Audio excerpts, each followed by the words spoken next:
What is going on, everybody? My name is Conor and Lawler. Welcome to the week of Movie Mondays. This is the Heroes for Hire podcast, and we're back again talking all the week's movie news, entertainment news, and just generally having a bit of a chit chat about all things to do with film.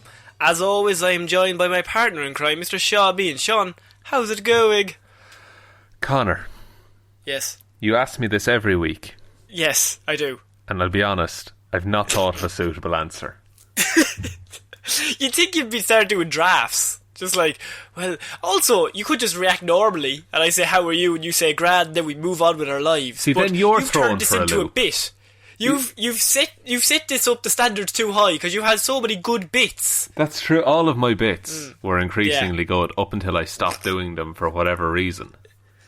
Yeah, but And you now- leave them on the high. You're like the British office. You have to leave them on a high. Leave them wanting more, that's true. Exactly. But also, I genuinely think like my banter skills have gone down since the lockdown happened.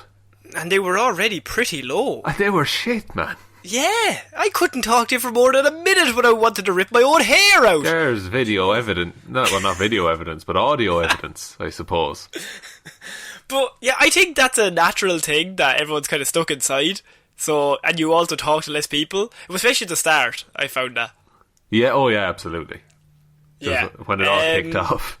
Oh, when it all kicked off. Now there's more important things going on. Weirdly. Yeah. Also, did anyone see the tweet of J.K. Rowling? She was doing J.K. God. Rowling things over the weekend, but not in regards to that. This is not in any way to do with movie news. Let's just bear with me, listeners. But she did the tweet or whatever, and obviously not great. J.K. maybe leave it. Bad Every form. time she says something, it gets worse. But someone said that we all took a moment to come up from the global pandemic and all the riots and all the protesting against Black Lives Matter, or for Black Lives Matter, just to dunk on J.K. Rowling. We all came together as a collective, just like, look, at this time, J.K., shut the fuck up. Just, like, not even a pick your moments. Just shut the fuck up. Read the room. Read the fucking room. Read the fucking world. Do you know how bad you have to say something for everyone to stop what they're already doing to go, no. You can't do that as well. That's also bad. Yeah, just stop being a dose and just... So, we are here at Movie Monday, Shaun. Last week we had the amazing news that there was big news coming out. We've had Zack Snyder news. We've had Henry Cavill news. There's been lots of big reveals in the DC universe, and I have one certain DC story this week that is, I think, even bigger than them. But we're not going to start off with them. You probably haven't heard of it. It's gone under the radar, and I've had to do some research, but I've come across it. But we are starting this week's Movie Mondays with the news of the third Alien prequel. So Ridley Scott. Are you serious? Really? That's news? That's somehow new. So Ridley Scott, if everyone doesn't know, he was involved in a little movie called Alien and Aliens. Yes, and we can all agree they're very good. Very good. Now, in around 2012, he decided what we all needed was a prequel. Prequels to horror movies, as everybody knows, are the best way to go. So we got Prometheus, and it was a movie that happened. It was. And I think it's fine. It's fine. And then a few years back, we had Alien Covenant, which was better or worse, Shaun? I didn't see it. And in many ways... And also, the way I saw Prometheus was I came home from school sick, and my dad put it on, and I watched it while half asleep on a couch. As it was meant to be watched. I watched Alien Covenant, and I will say everyone in it is an idiot, and that every single time all these people just keep going to alien planets and are just like, we don't need masks, it's fine. There's the dude in Prometheus who just like, I think the air might be breathable, and then immediately takes off his helmet. And then immediately gets infected. Or the guy the cave specialist who gets lost in the caves. Oh my god, yes. But like, all that aside, that franchise was owned by Fox. I was going to say is, but it was owned by Fox, which has now been, of course, bought by Disney. And so with that came a lot of talk, a lot of mystery around were they actually going to do the third Alien movie? So Ridley Scott has come out and he said that the third Alien prequel would have answered the mystery of the original xenomorph eggs. That's right. Ridley's come out and said that third one was going to be amazing, lads. This would have been the one. This would have been the one. Now, there is news that they are moving ahead with it. There hasn't been much news. Originally, Disney said they were going to do the third one, but since then, kind of news has dried up in that regard, so we can assume that they are doing it, but Ridley Scott is kind of, I don't know, maybe he's moving on to other projects. He's moving on to other projects. Hey, the bits are back.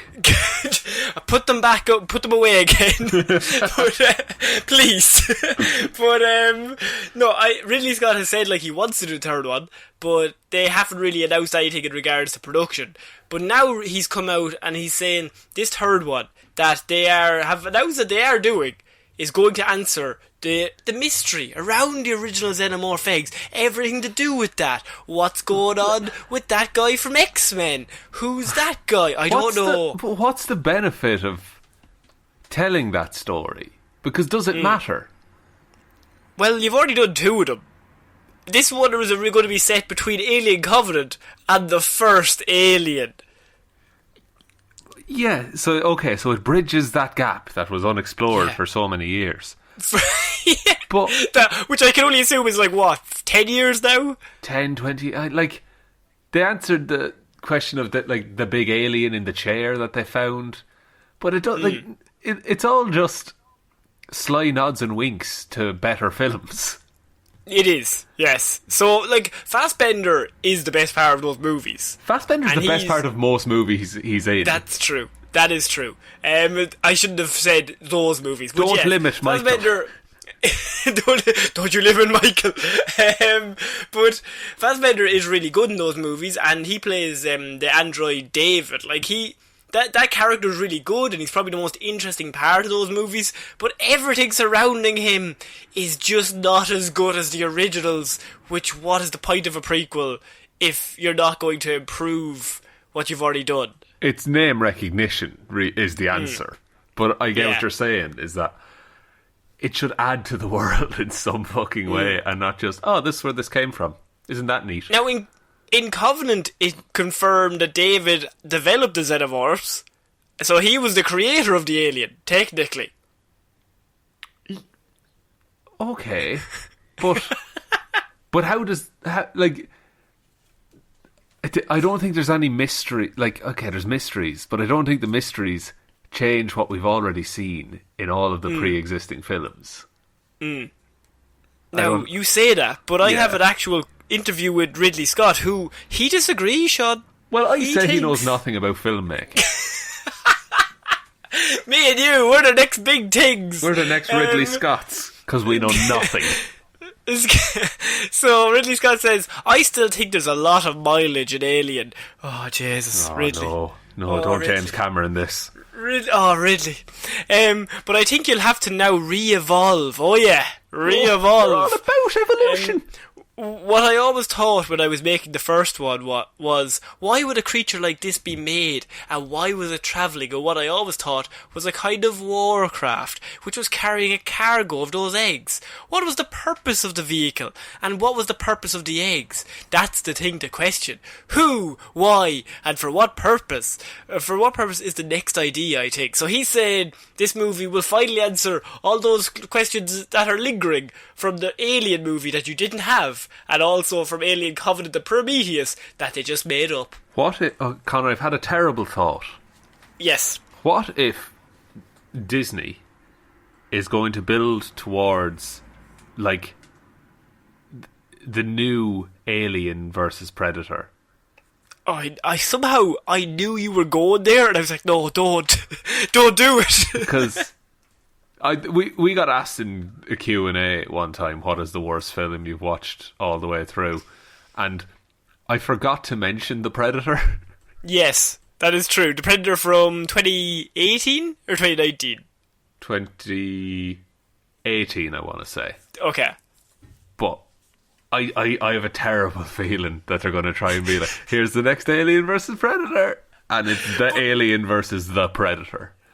Yeah. But what if that's cool, Sean? Number 2 in Alien vs Predator, the best movie ever, some have said. I don't want...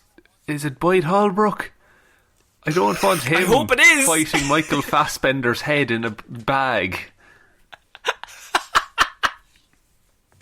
Yeah, like, I don't understand. We've talked about it so many times, but the Alien franchise, Ridley Scott, of course, he's an amazing filmmaker, as much as Sean would like to diss on him. But, and you hate him, I know that about you. I do. Specifically just him. Everything else to do with the franchise I'm a big fan of. Yeah, I love it. I love it. Just Ridley I can't get behind. Yeah, he's the weakest part of the Alien franchise. He's the weak link. He's the weak link.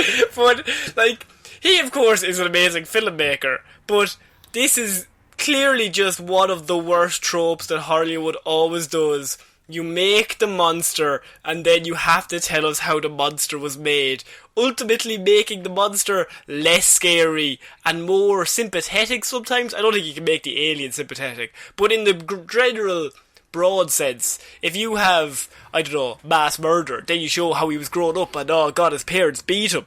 It makes him less scary when you're like, oh, well, he has a bad childhood. That probably led to all the murders. Yeah, because we can't... we shouldn't feel bad for the baddie. And look, there are exceptions to that rule, and a sympathetic villain is an interesting thing. But when you...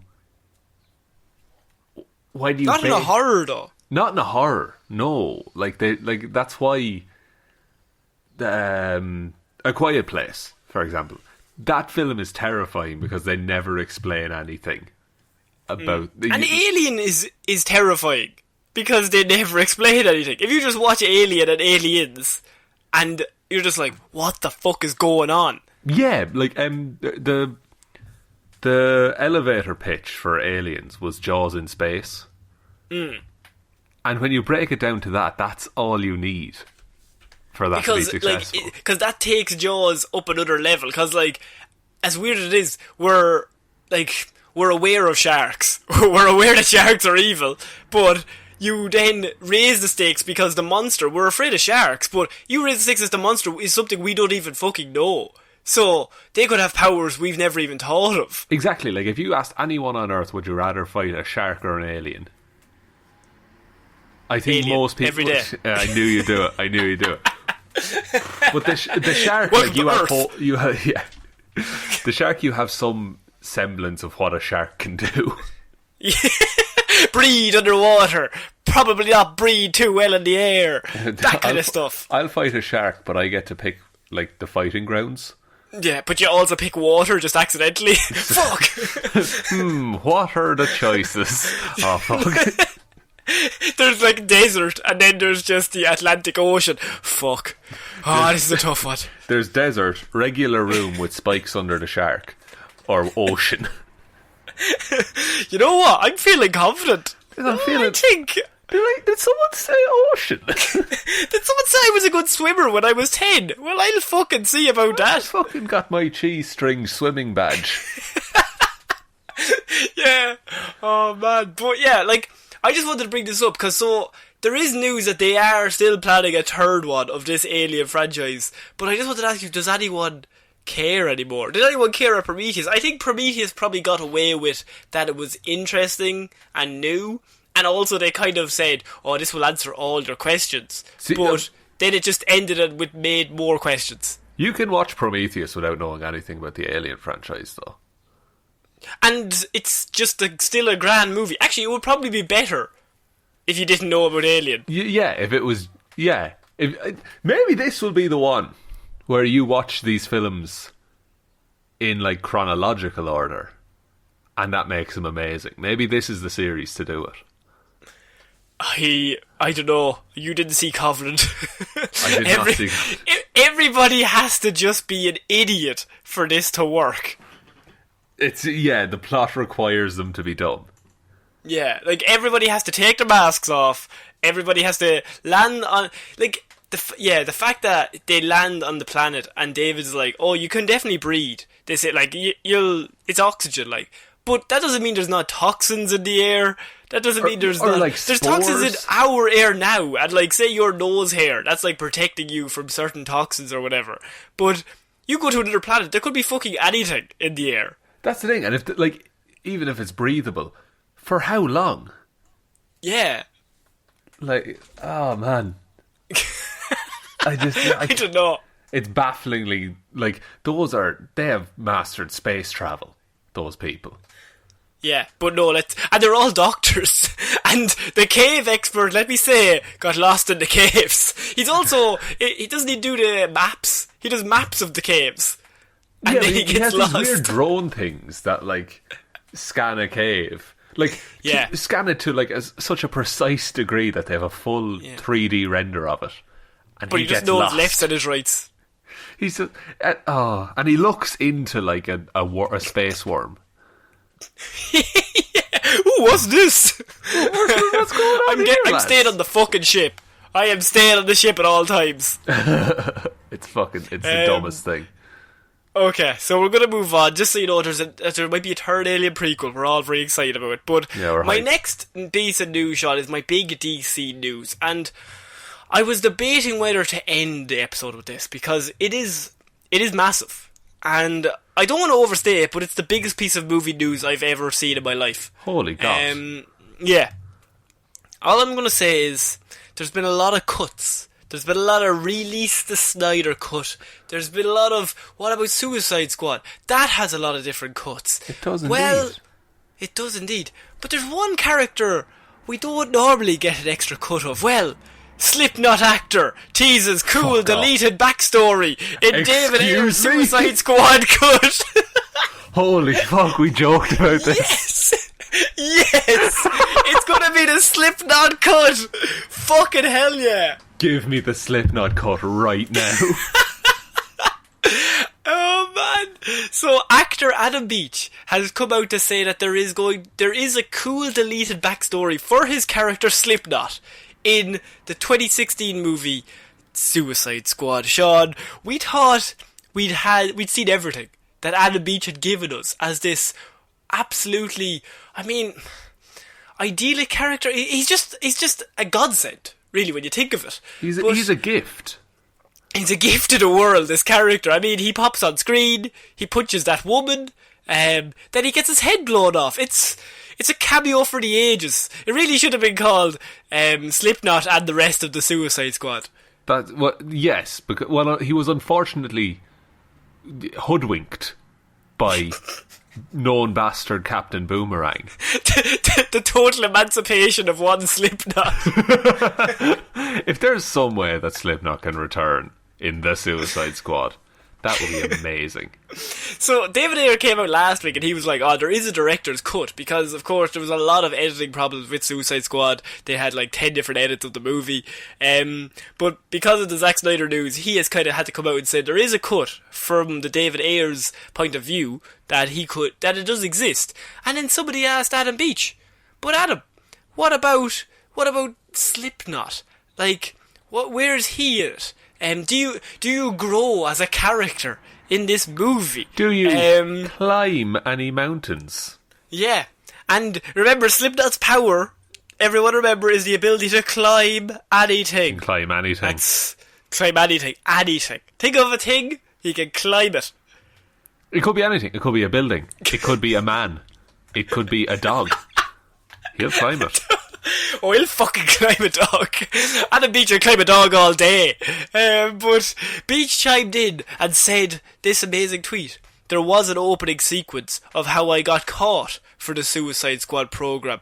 That was pretty cool. How do you catch a man who can climb anything? I don't know. Like, you're able to take in Diablo. He has the control of fire. You've got Deadshot. You've got piece of piss. You've got Margot Robbie's. Sorry. It's a piece of piss to catch them. It's a piece of piss, yes. It is a piece of piss. You've got Margot Robbie's Harley Quinn. I mean, whatever. Just a crazy lady. How are you going to catch the man who could just climb a building, and then when you get to the top of that building, he'll climb an even bigger building, and you just keep climbing. You're never going to get him. People are sleeping on Slipknot because, here's the thing, he can climb anything. That includes gases. Does it? He can climb oxygen. He can... Look, I'm saying it here now. Oh, look, it's never specifically stated that he can't climb oxygen. He can climb... So we can only assume that he can. He can climb a concept. He could... Yeah. Slipknot could theoretically climb love. And look, I think Adam Beach would be happy to climb love. He just would be. I just love him. Happy to Climb Love sounds like a Beach Boys song. Album. It does, actually. An Adam Beach Boys song. So there was, of course, an opening sequence. How could they catch him? Like, would it take maybe Captain Boomerang coming in to hoodwink him again? Don't put your hands in those cuffs, he'd say. Oh, I'll show you. Oh my god. So, is there a way to just get that scene? Because if they filmed it, it's kept. If they released this on the DVD, would you pay I don't know what the fucking DVD costs, $7.99 for this movie? Oh my god. I would get like, there has to be a way that just we can get it, right? Like, if anyone is not aware and it has not been keeping up with this show, this whole scene or this whole section makes no fucking sense. But we just love Slipknot because he's so bad. Have you done a Hero or Zero on Slipknot yet? You know, I haven't. I haven't done one. Might be an idea, Connor. Now, I'm not, telling you how to ride your horse. But... Yeah. I think the main issue I would run into is it would be one paragraph long and then maybe just be done. Well, unless you really fluff I'll go to Adam Beach's IMDb. Yeah. Adam Beach's IMDb page. Let's go through his filmography. What's he done last year? What's he been in? Can I use my Googs? I mean, I don't think it's needed. Alright, fair enough. But you can, if you want. No, don't you worry. We'll just say Adam Beach has been in our hearts for the last year. He has been in our hearts a lot. I just read that, and like, it's so amazing. For the last 2 weeks, ever since the Snyder Cut has been out, they've just keep releasing, there's this cut, there's this cut, there's this cut. And somehow, I have found amongst all that rubble, the one piece of news nobody fucking wanted. Oh wow, there's a Slipknot cut. And you know full well I'm titling this episode, Release the Slipknot Cut. Release the Slipknot. Like, what does he... It's probably like a 30-second scene where he just like is climbing a wall and they're just like, Slipknot, you're under arrest. Ah, damn. Ah, jippers.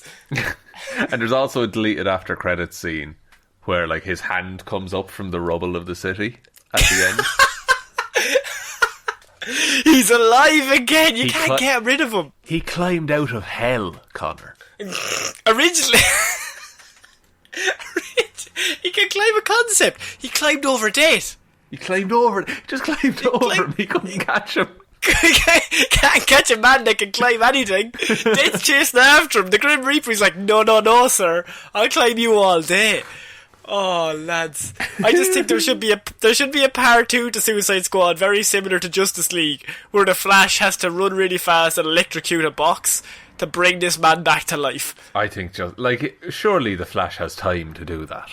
I mean, you're not doing anything else, Ezra. You don't have any movies planned. Get it together, Ezra. Yeah, I knew that story would get your attention. I am fully aware. Like I was low after the alien news. Yeah, but I'll pick you back up.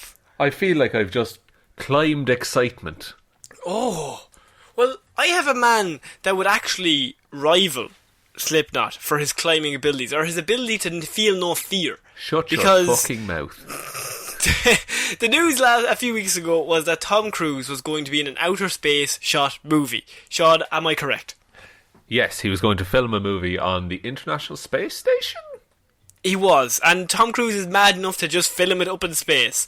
But now it has been revealed, this was last week, that Doug Liman, the director of Edge of Tomorrow, will be directing this film. And he actually wrote the script, or the first draft of the script, with Tom Cruise.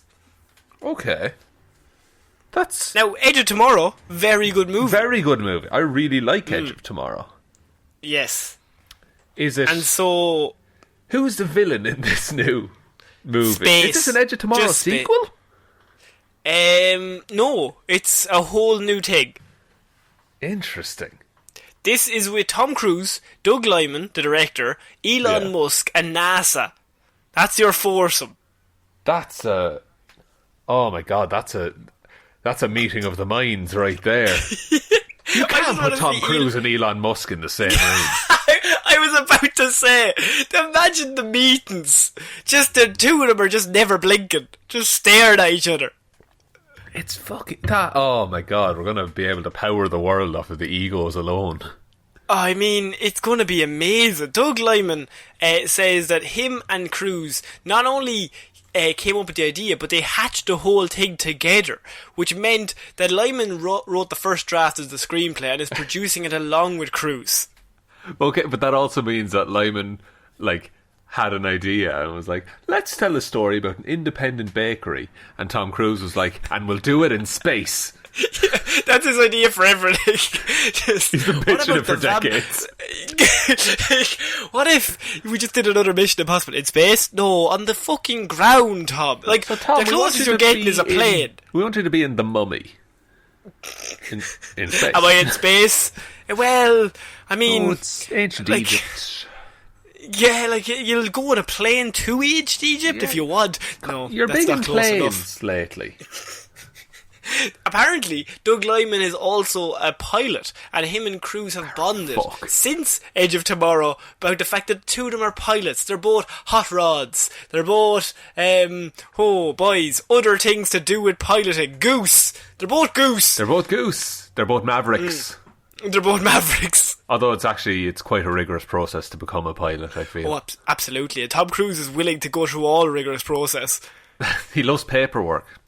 He does. So yeah, they just have...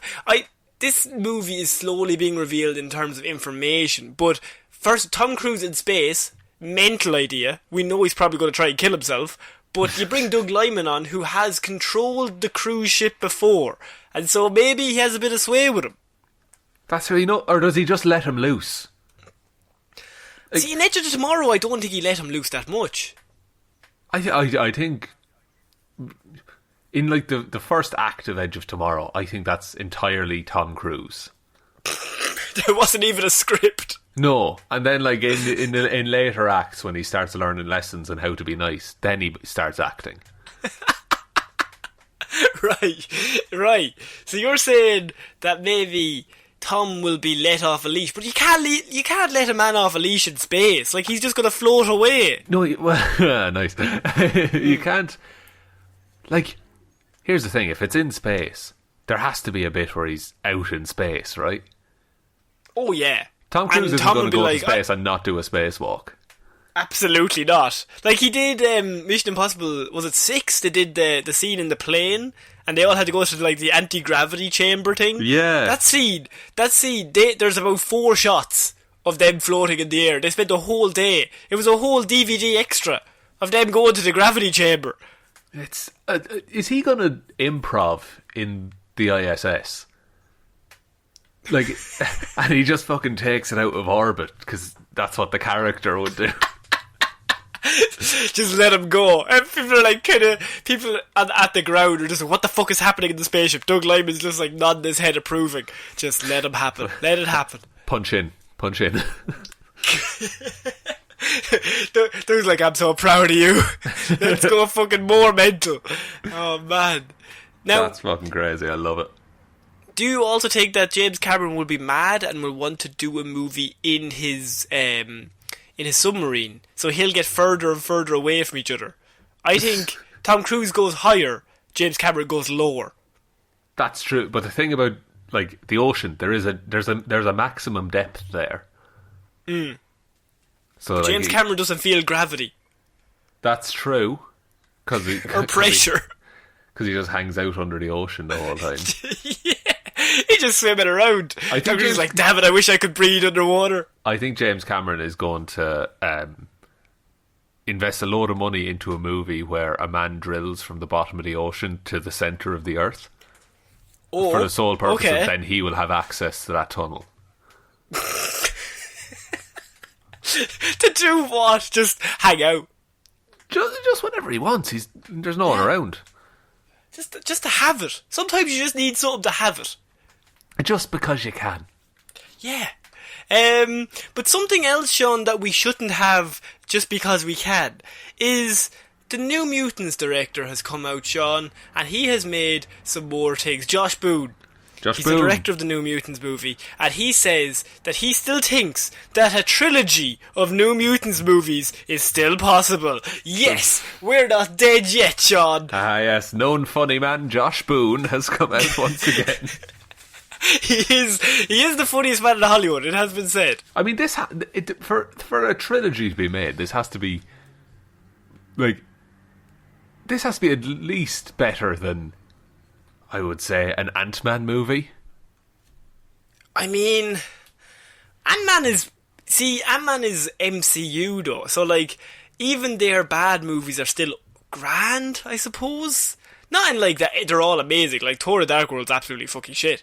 But Ant-Man is like one of their classic like 5 out of 10s that gets a pass because it's part of a larger universe. Yeah, and it peppers in details, I guess. But yeah. I don't think New Mutants is going to be sequel-worthy. What are you talking about? Sure, I mean, it's taken 5 years to get the first one. It's going to take another 10 to get the second one. We'll keep going. Isn't the release date for that in August? Well, it's now been put to August, yes. I mean, fucking, it's getting close, you know? It is. Of course, it was supposed to come out originally in 2018, but Josh Boone has come out and said, ultimately, after all this time, I was able to make my New Mutants film, and I am proud of it. What I'm hoping for now is that it will be successful enough so the studio will allow me to complete the trilogy. I've got it all planned out. Fuck. Oh, fuck, okay. He's more prepared than the Star Wars trilogy makers. That's true, he has a plan. He has a plan. He knows how the last one finishes. He's already a step ahead. One thing I'd like to say, actually a couple of things I'd like to say. First of all, it's great that he's proud of it. Second of all, he's not going to say that it's shit. No. And third of all, this absolutely means that he has set up a sequel at the end of New Mutants. Yes. He's possibly left it open-ended. 2 sequels. Yeah, like there's enough shit unsolved that he's expecting fans to clamour for 2 mutants. Now, he says this is my New Mutants film, but like, the fact that New Mutants was pushed back for all those times because Fox disagreed with his vision so many times, like, does that not kind of counteract what he's saying here? Well, I think Fox has made movies in a different way, I think. Whereas Disney seem to be like, now they seem to be like, oh, let the director do their job. And I'm exclusively talking Disney here, and not any of its subsidiaries. But then, it now makes more problems because of Fox. Of course, Fox doesn't even own this property anymore. It's now Disney's. And so, like, Disney, I don't think even want to release this one. But they're only releasing it for the crack. They're hardly going to give this man more money to make 2 more. Unless this movie comes out and is such a success, they have to greenlight another one. And that would be amazing. But I don't think it's going to happen. No. But the thing about this is, I don't think people's expectations are even high for this film. I think people have very low expectations, so maybe they'll be far and away exceeded, you know? Yeah, like, if this is even just, like, you go and you're like, that was so fun. Like, that was a good romp. I mean, it is a horror genre, kind of edgy X-Men thing, so I don't know if fun is the right word. But, like, if you came out of it going, that was interesting. That was an interesting take on the X-Men universe. Even that is, like, such a step up from where they are now. If this is as good as maybe the Wolverine? Yeah, because the Wolverine is, obviously Wolverine Origins, awful. Absolute but trash. The Wolverine is like a grand film. It's grand. It's an interesting take. And so if they can get close to that, I think that'll be a great place for this film to end up. But do you think this I could only say cursed project will get 2 more movies? Oh god, I don't think so, because unless they somehow fold in these characters to the MCU. Oh Jesus, Maisie Williams is going to be 45 doing the second New Mutants movie. Brendan Thwaites is going to be Nightwing and this other character that he is. Like, they are no longer new. They're just the mutants. They're the only mutants in the Disney universe at the minute. So, unless Marvel take the idea that like this is now going to be our launching point, and so, but I don't think they've gotten involved in the production in any way. So even in that regard, I don't know if that could even happen, unless once Josh Boone say when they're doing the reshoots, he found out that they were going to sell them to Disney.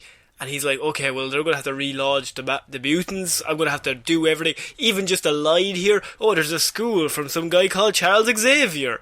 There'll be some weird reshoot that they try and throw in a larger world even. Maybe, just like I heard rumours of a school where mutants are accepted and all this shit.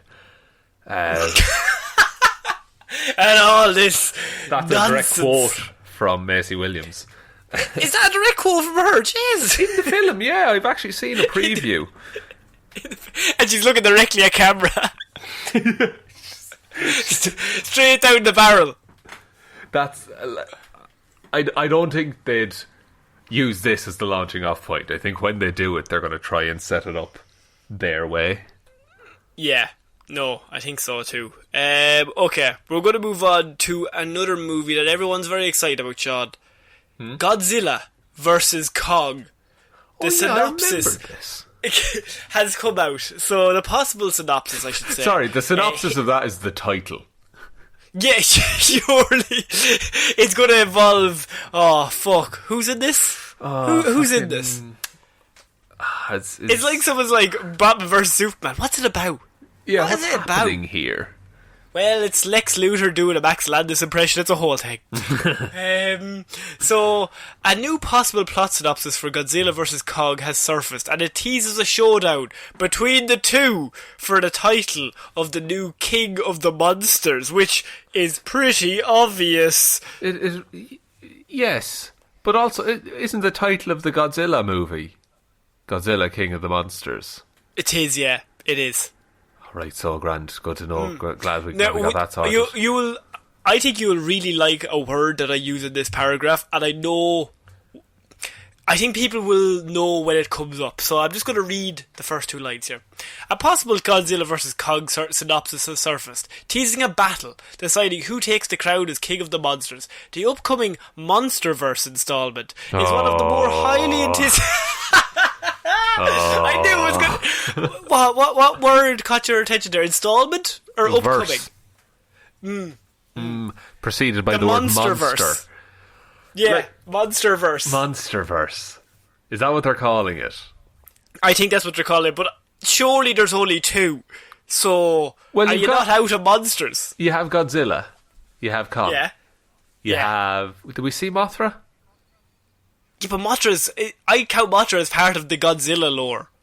But if he's in the Monsterverse, then he's, you know... Yeah, I suppose. You got the Muto from the first one. Okay. And you got The Folly of Man. So, I mean... That's a work... I think the MCU could be in danger here of losing their top spot. Maybe.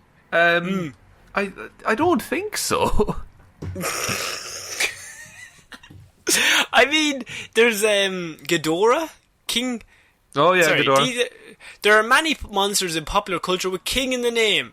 Raid King, King Caesar, King Ghidorah, and more. Godzilla is uniquely the only character to be dubbed King of the Monsters. Interesting, isn't it, Sean? Well, his name is God. Actually, yeah. Would you want to be a king if you were already a god? Isn't that a kind of demotion? No, I'm just saying, is that a demotion? I don't know. I think so. Yes, indeed. Exactly. Precisely. Correct. I think the main problem we're all missing here is that Godzilla is how much bigger than King Kong here? Now I actually know this. Okay. In Kong Skull Island, King Kong has not reached maturity. He's still like a baby. Oh, okay. So he's apparently going to get much bigger to be a match for Godzilla. I mean, he'd have to. Because... Godzilla's the say size he's of a what? skyscraper. Yes, and he's like 20 feet tall. Or 30 Yeah. feet tall in that movie. Which is big for a big gorilla. Oh, I think that's real big. I would not want to fight a 30-foot gorilla. But if you give me 30-foot gorilla or skyscraper-sized dragon, I mean, I might go with the monkey. I mean, King Kong traditionally has a weakness to falling in love. And Godzilla... Do you think Godzilla's going to try and seduce him? Well, I'm just saying. You know. Few roses here, a few chocolates there, see what happens. Then fucking put nuclear blast out his throat.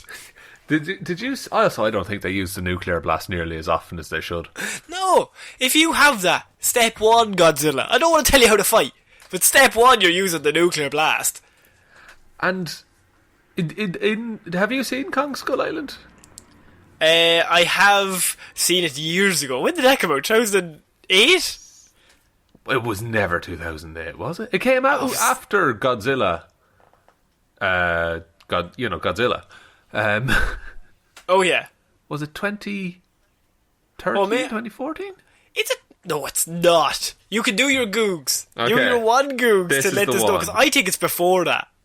Kong Skull 2017. Definitely Okay, what am I thinking of then? Was there not one? You're thinking of there Peter was one Jackson's in, King Kong. Yeah, the Peter Jackson one I was thinking of, sorry. No, don't worry. Because I'm wondering, does Kong end up in our world at the end of that? I don't know. I didn't see that one, actually. Neither did I. Yeah, this is kind of thrown us into a loop. I could only go off Peter Jackson, and he told me Kong's going to get squashed by Godzilla. I think I would always give it to Godzilla in that fight. The thing is, neither of them can win outright. Why? Because they're both like franchises in themselves. Yeah, so they can. It's Batman versus Superman. What if they came together because one of their mothers was called Martha? What if that happened? What if Godzilla was like, "Rawr!" and Kong was like, "Just my mother's also called Rawr." Jesus, isn't that mad? And I'm from an island. And you're a product of radiation, correct? I think it's really high. I don't mean to speak out of turn. Kong, for some reason, has our accents. I think you're from radiation. I don't really know. Did you not know Ireland is actually Skull Island?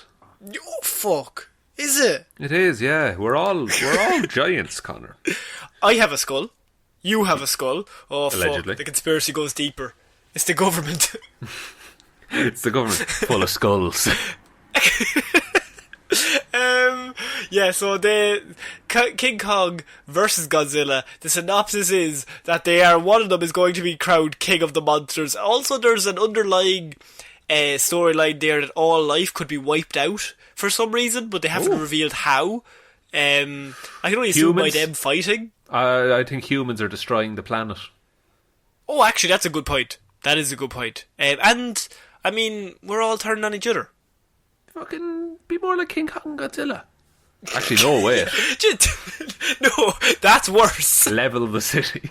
Stay away from the nuclear stuff. Oh, Don't rub yourself in nuclear. You're not going to get powers. Let me just jot that down. Oh, fuck. I got to cancel my appointment at 3. Slapping it on like aftershave. So my next piece of news involves movie theatres, Sean, and my next news report states that they are hoping that 90% of movie theatres are expected to be open by the time Tenet releases in July. This is looking more and more likely by the day. Yes. For better or worse, Ireland, for one, has actually, movie news, our Taoiseach, Prime Minister, quoted Lord of the Rings. Did he? On live TV, yeah. What did he say? It was like Sam's speech from the end of Two Towers. You shall not pass! Something like that? Exactly, yeah. That's what he said to people at the border. Actually, fucking hell. Jesus. No, but like Ireland is fast tracking the reopening, and cinemas, I can foresee there being like, it's only every second seat is available, that kind of a thing.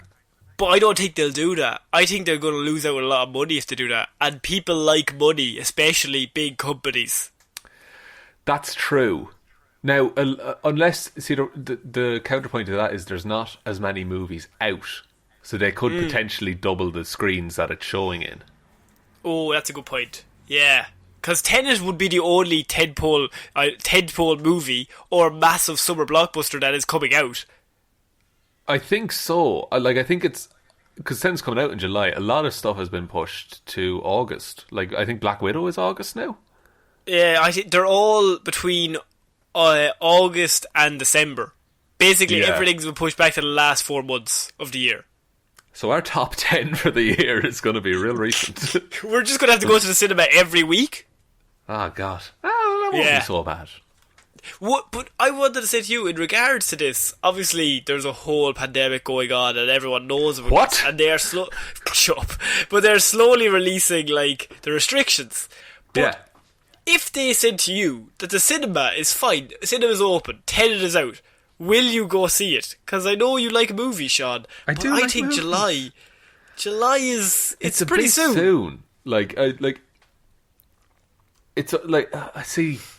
It's difficult because, like anything, the first weekend it's open, it's going to be fucking mental. Yeah. Like, it's the same, like, as we're recording this, all retail opened in Ireland. And I was in town today, and it's mental. Just think when they start doing haircuts again. Wait till the pub's open. Oh fuck! Don't talk to me. How are you going to do anything in the pub? Just like you get people drunk enough, they will not give a shit. No, they're above the law at that point. But Tenet actually, very interestingly, came out and they said they needed at least 80% of theatres around the world to be open to make a profit, or for Warner Brothers to even like consider putting it out, because otherwise there's no point. So this 90% is actually very good, but like. On the flip side, it sounds good. 90% of the theatres are open, but that doesn't mean they're going to be packed. That's true. Yeah, because they could be open and then run at a loss for 3 weeks. Yeah. I don't know. Like, at the very least, I think Tenet has secured its Oscar nom for next year. The only movie that has come out, it's in every category. It's going to be between Tenet, Sonic, and Bloodshot. And they're using Tenet as like the major revival for theatres. Like cinema theatres around the world are hoping that Tenet will be the driving force to getting some business back. But I think that's an interesting like production to start off with, because I think Christopher Nolan is definitely a big name. I don't know, but at the same time, I think people are stuck at home for so long. They're just like, give me a fucking movie. I'll go to see anything. Yeah. And it is tough because it's going to have to be that they open with this film. There's no way you can open the cinema early for a couple of weeks because there's nothing to show. Yeah. You could show old movies such as Indiana Shrek. Jones 4. We both Click. think trash. The movie Click. Adam Sandler's greatest hour. 50 First Dates. Grown Ups 2. 50 First Dates isn't bad. I'm not going to have any bad words said about 50 First Dates. Okay, let me pick another trash one. Oh, Bedtime Stories. Oh yeah, no, that's quite poor. A lot of Adam Sandler, but then you also have Waterboy. You know what I mean? Waterboy, Happy Gilmore, the classics. Yeah, fuck, damn it. Billy Madison. So, we're finishing off Movie Mondays this week, Sean, with a piece of news that I really wanted to say to you. I just want to get your thoughts on where your brain immediately goes to, because I'm a cynical man, but at the same time I can kind of look at it as just the information. Fantastic Four's 2015 director said, Josh Trank, says that he wanted to cast a black actress as Sue Storm, but was not let do that by Fox. What are your thoughts? I believe it. Maybe that's us being cynical, but I believe that. I definitely believe it. I think it is also, if I was to be cynical, I would say that perhaps he's picking a good time to reveal this information he could have revealed at any point in the past 5 years. That is true. I'm not saying anything. I'm just saying it's an interesting time to reveal this, to be like, oh wow, I really tried, when you never mentioned this information before, because I think people would have liked to know that. Yeah, and he's been very vocal to, like, as well about everything else, about his experience working on that film. So for him to hold back this and then reveal it now, like, and maybe he suggested it, but in what capacity?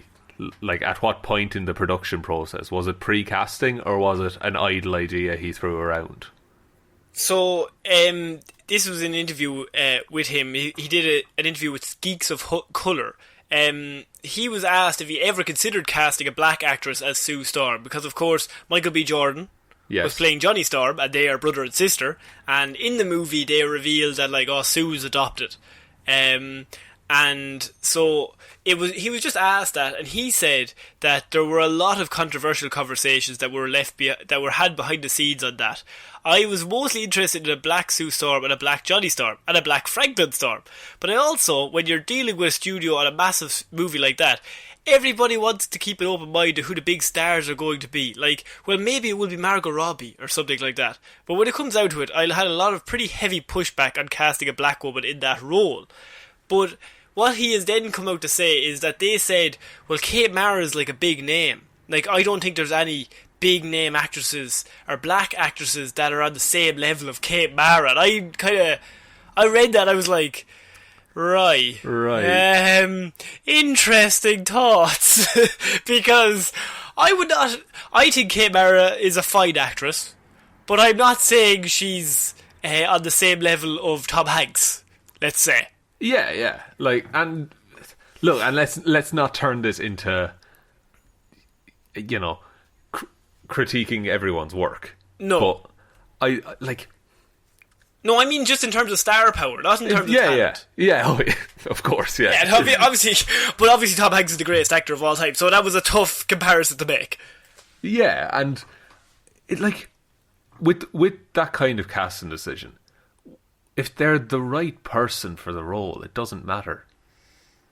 And also, Michael B. Jordan is amazing as Johnny Storm, and I mean, we always say Johnny, like, Michael B. Jordan, he's our guy, but like, it makes a lot more sense to not cast Kate Mara in that role if you're going to do that. I mean, it's also it's an interesting way that they did it. Like, oh, she's adopted and she's the one that was chosen, whereas Johnny's the one that he has. I think that's an interesting. That's an interesting viewpoint, and I also like the idea of, like, a kid who just got told they were adopted can look at Sue Storm and be like, oh, she's a superhero, you know? Oh yeah, I can see that. But then you also have the other side that, like, yeah, maybe it would have been better to cast just this family. But Michael B. Jordan got massive pushback on that, which has its whole host of other problems that we are all obviously more than ever we're aware of that. More than ever, we are definitely aware of this. And even back then, it's amazing to, like, I went back and I read some of the comments that Michael B. Jordan was getting when it was first announced, and they're just like, these people, I don't understand. Oh, they're pure, they're scum. Like, Michael B. Jordan is Michael B. Jordan, and I would say he's not bad at acting. And they've cast two Johnny Storms. Yeah. One is Chris Evans and one is Michael B. Jordan, and I don't think you can do, and both of them are weirdly perfect, and you could not get more different people. Yeah, exactly. But also, you could, like with all the reshoots, they had a bunch of stuff of, like, oh, her hair changes between scenes. You could change those two actors between scenes, and the character would still work. Yeah. I just think this whole thing, and it came out this week, and I just thought it was very poignant to reveal this at the minute, but also I wanted to take it with a great assault, because Josh Trank is obviously, he could have revealed this information at any point, but he didn't. He revealed it this week for whatever reasons he had. But it is an interesting concept to go down, and I think it would definitely, like, I don't know. Go on. In the last few years, we've seen versions of superheroes that are different than they are in the comics, and I think the more that happens, the more people are on board with, like, no, this is different. This is a new thing. You know, and the thing I like still exists. But sorry, I cut you off there. No, I was going to say, I always bring up movies with Mikey when we talk about this. Yes. And that video that he did years back, it was a video on who should play Batman. And, like, he had a whole thing of... He put out a tweet. Yeah, he put out a tweet, and it was just a simple tweet. He said, if there's no restrictions, who would you like to play Batman? And everyone came back with guys, John Hamm, and fine actors, but they were all just guys who were 35, white, and had stubble and black hair. Yeah, and some people dared to suggest, actors of colour or women. And then you said you couldn't do that. She's like, no, no, Batman's not that. And then he said, no, I said there's no restrictions. It can be anyone. And who said Batman is that? And everyone was like, oh, well, in the comic books there's this and this. It's like, yeah, but everything's made up. It could be anything. Everything's made up, even in this situation. I said no rules. Yeah, there's no restrictions whatsoever. And, like, it could be anything that people are always like, oh, you're recasting everything like that. It doesn't matter if the movie is good and they are good in the role. Like, it doesn't matter who you are. And so, Sue Storm being anybody else, like, it wouldn't make the movie any worse. I mean, the movie's terrible. That's the thing. But it is, if it is a case that he was really pushing for it, and Fox said no, that's really bad for him, I think. Yeah, that's bad. It reveals even like a 0.5% of the stuff that happens behind the scenes, like decisions like that we will never hear about. Absolutely, I was just thinking that. Yeah, but like this would never be revealed. But it's so telling that we just accept say what we got on the screen. But there's millions of meetings backstage where we're like, we have to have a white person. We just have to. Yeah. Why? Well, we just do. We did a focus group of white people, and they said they like white people. So there has to be white people in this movie. But did you focus group anyone else? No, well, we focus group middle-aged white men.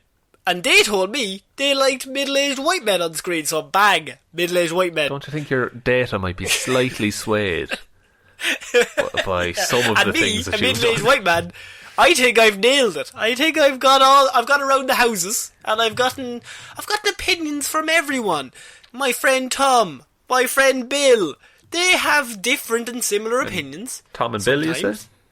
Yeah, Tom and Bill, they're middle-aged. They both. What? Sorry. They're middle-aged. Middle. I mean, they're both 33 and 10 days exactly. They're twins. Twins, would you believe? But I just, especially for this time, it's so important to everyone just keep in mind that the things we're seeing, studios are possibly, like, Hollywood is one of the worst culprits for all of this stuff. Like, not just people of colour or people, like, females, anyone who's not a white man, basically. Yeah. That's, like, and that's the truth of it, is that there's been so much bullshit going on for years and years, like since movie making began.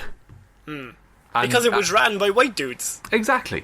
And also, that same principle of shit going on behind the scenes is happening every day all over the world, in every aspect of life. And it's fucked. It is. And so I just wanted to... We're going to have links in the description of this episode as well to a variety of resources where you can donate or learn and donate or share or spread the word or whatever. I actually was listening to a really good podcast. It's called The New Day Pod.